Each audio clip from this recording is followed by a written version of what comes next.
Just moments ago, shocking news about survival legend Bear Grylls began spreading like wildfire across the internet. The man who taught millions how to face the impossible now stands at the center of a mystery that has left fans stunned. For nearly 2 decades, Grylls has been the face of courage, conquering the deadliest terrains on Earth: mountains, jungles, deserts, and frozen wastelands, with nothing but his wits, a knife, and sheer determination. But today, something changed. Reports say Bear has made an announcement so unexpected that even his closest followers are reeling. It isn't about another expedition or a daring rescue. It's something deeper, more personal, and possibly final. After years of pushing his body and mind beyond their limits, has the unbreakable man finally reached his breaking point? What exactly did Bear Grylls reveal? And why is the world reacting so intensely? The truth, as you're about to hear, will shock every fan who ever believed the wild couldn't tame him. Chapter 1. The Making of a Legend. Before the world knew him as Bear Grylls, he was simply Edward Michael Grylls, a boy born in Donaghadee, Northern Ireland, with a restless spirit and a hunger for danger that no one could quite understand. His nickname, Bear, given by his older sister when he was still a baby, would one day become a global symbol of fearless adventure. From climbing rooftops as a child to scaling Mount Everest at only 23, Bear seemed destined to live on the edge. But his rise to international fame began in 2006, when Man vs. Wild first aired. With his signature calm under pressure and unmistakable British grit, Grylls brought survival into people's living rooms. Viewers watched in awe as he leapt from helicopters into frozen lakes, squeezed moisture from elephant dung to fight dehydration, and built rafts from scraps in shark-infested waters. It wasn't just a show, it was a phenomenon. Bear turned nature into a stage and danger into a lesson. Behind every mud-covered face and every impossible stunt was a message: resilience, courage, and never giving up. But fame came with its own wilderness. As audiences demanded more, the challenges grew riskier, the expectations heavier. Few realized that each episode carried unseen scars, both physical and emotional.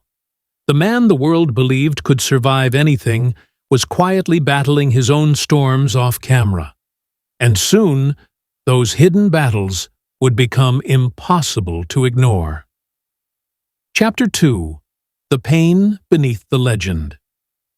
Behind every daring leap and every death-defying stunt in Man vs. Wild, there was a man enduring more pain than most could imagine. Bear had built his reputation as television's ultimate survivor, but off-camera, he was fighting a different kind of battle, one that couldn't be conquered with a knife, a rope, or raw instinct. His story of endurance began long before fame. During his service in the British Special Air Service, Bear suffered a catastrophic skydiving accident in Zambia. His parachute failed to open properly, and he plummeted thousands of feet, shattering his spine in 3 places. Doctors warned him he might never walk again. But even then, his spirit refused to break. Through months of excruciating therapy, faith, and sheer willpower, he defied every prognosis. 18 months later, he stood on the summit of Everest, one of the youngest Britons ever to do so. The world saw a triumph. Bear felt the scars. Chronic pain became his invisible companion. When Man vs. Wild began, he pushed through conditions few could endure, from the frozen Andes to the burning dunes of the Sahara. Every jump, crawl, and sprint reignited the ache in his back and legs, but quitting was never an option. Crew members remember seeing him wince between takes or sit in silence, breathing through waves of agony before flashing that trademark grin once the cameras rolled. Audiences saw confidence and humor. They didn't see the sleepless nights, inflamed nerves, or the heavy weight of expectation. And it wasn't just physical strain.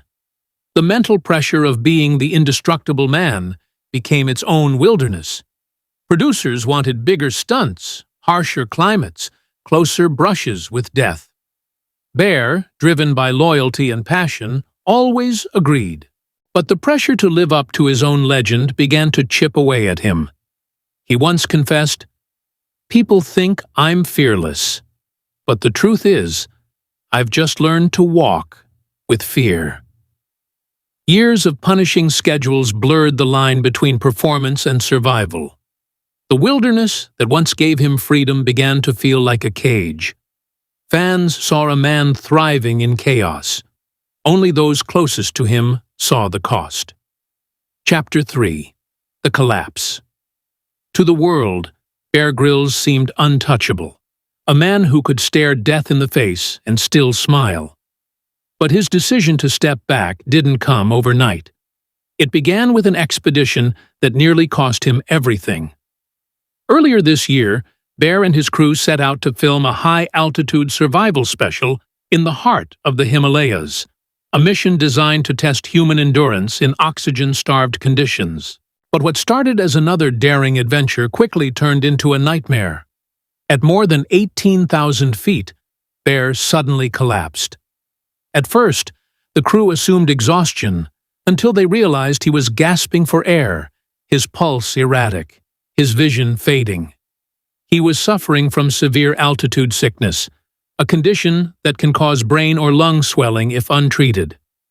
For a man who had faced tigers, avalanches, and dehydration, this was different. It wasn't an enemy he could outsmart. It was his body saying enough. A rescue helicopter arrived under brutal winds. For the first time in his career, Bear was the one being saved. Witnesses described the moment as eerily quiet. No jokes, no bravado, just the sound of rotors and the weight of realization. At base camp, he sat in silence, staring at the mountains that had almost taken him. It was like watching a man confront his own legend, one crew member recalled. That silence marked the breaking point. When he returned home to Wales, everything looked the same. But he wasn't. Friends noticed immediately. His voice softer, his pace slower. His outlook changed. He told one friend, "I've spent my whole life surviving. But I don't want to just survive anymore. I want to live." Chapter 4. The Return to Stillness. Away from the cameras, Bear's true refuge has always been his private island off the coast of Wales, a windswept haven where the only sounds are the sea, the wind, and his children's laughter. It's here that he began to rediscover himself, not the television hero, but the husband, the father, the man behind the myth. At home, he was simply Dad, cooking breakfast, teaching his sons how to build fires, how to respect the land beneath their feet. After the Himalayan collapse, he withdrew to the island, often going days without checking his phone. Instead of chasing danger, he embraced simplicity.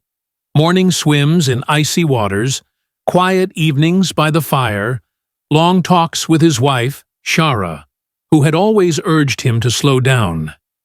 "Survival isn't just staying alive," she once told him. "It's staying present." Gradually, Bear understood. Adventure didn't have to mean pain. His new mission became connection, helping others find the wild within without having to suffer for it.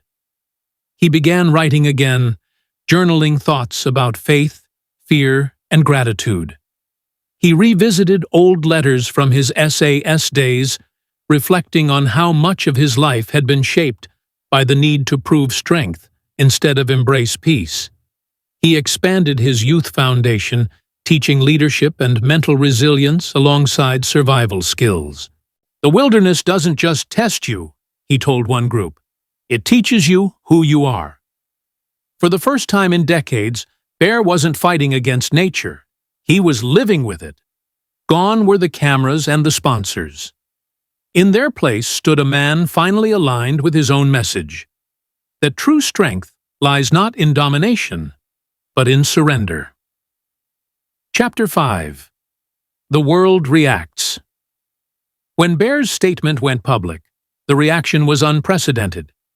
Social media became a global campfire, millions gathering to share gratitude, disbelief, and love. Hashtags like #ThankYouBear, #ManVsWildForever, and #TheLastSurvivor trended across continents. Fans recalled how his shows taught them to stay calm in chaos, to respect nature, to never give up. Soldiers, hikers, and parents shared stories of how Bear's lessons shaped their courage and their children's. Even celebrities joined in.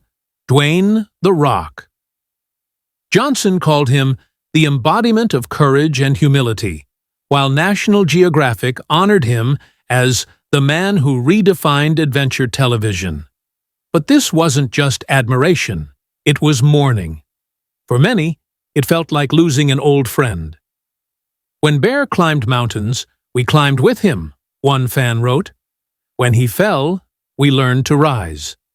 Brands that once partnered with him, Gerber, Land Rover, the Scouts, released tributes celebrating his impact.